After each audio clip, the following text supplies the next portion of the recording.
Tabe Berimba Kareba. Saatnya Anda menyaksikan berita daerah bersama saya Divya Ramadhani.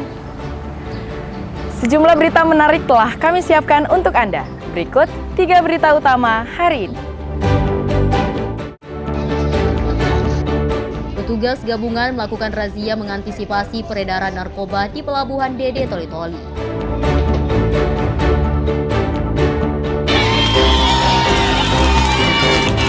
Puluhan peserta dari Palu dan Sigi mengikuti lomba dokar tradisional.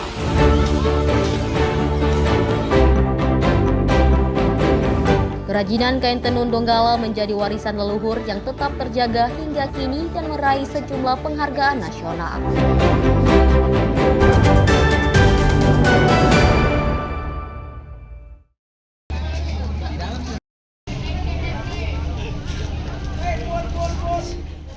Guna menekan peredaran gelap narkotika jenis sabu yang masuk ke wilayah Kabupaten Toli-Toli melalui jalur laut dari Tarakan dan Nunukan, Kalimantan Utara, TNI Polri memperketat pengawasan terhadap orang dan barang bawaan pada arus mudik Natal dan Tahun Baru di Pelabuhan Dede.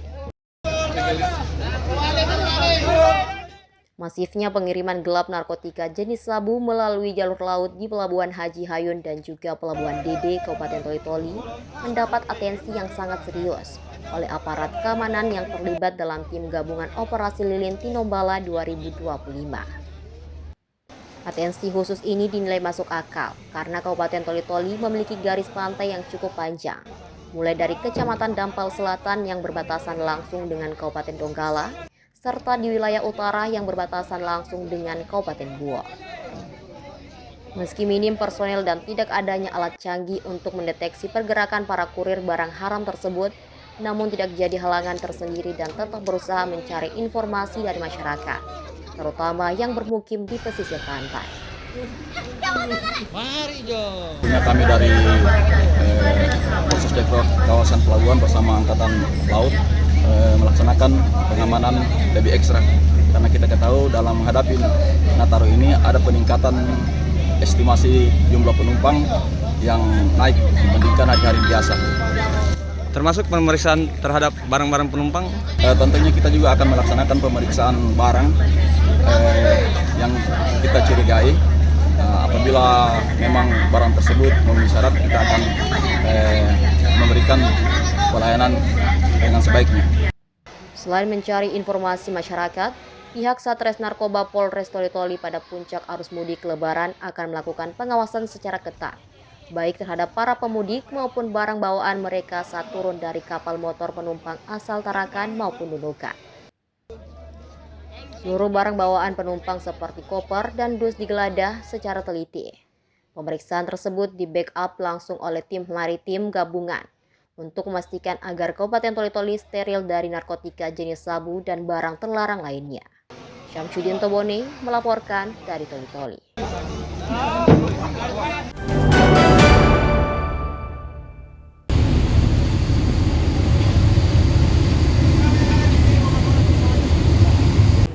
Kantor Pencarian dan Pertolongan Palu menangani 87 kejadian sepanjang tahun 2025.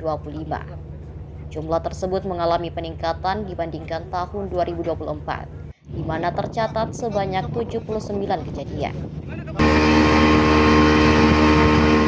Dari kejadian tersebut, 274 orang diantaranya selamat, meninggal dunia 33 orang, dan hilang sebanyak 11 orang. Kejadian yang paling dominan adalah kecelakaan kapal yang tercatat sebanyak 42 kejadian. 5 orang meninggal dunia dan 6 orang dilaporkan hilang.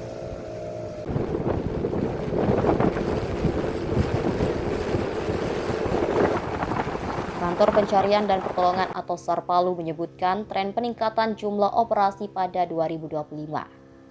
Data tersebut sekaligus menjadi pengingat pentingnya kewaspadaan dan keselamatan masyarakat. SAR Palu berharap bisa bersinergi dengan semua pihak dalam meningkatkan kesadaran publik terhadap keselamatan, terutama di wilayah rawan kecelakaan dan bencana. Syamsuddin Tobone melaporkan dari Palu.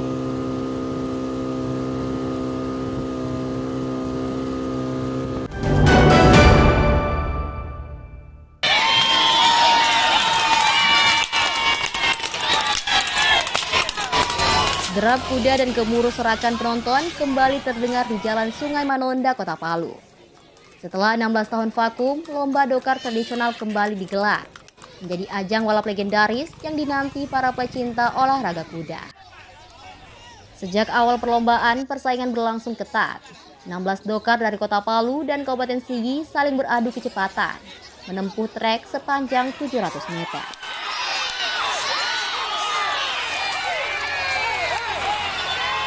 Setiap match mempertemukan dua dokar dengan strategi dan kekuatan kuda menjadi penentu kemenangan. Perlombaan digelar selama 2 hari, dimulai Sabtu 27 Desember babak penyisihan dan dilanjutkan Minggu 28 Desember hingga babak semifinal dan final.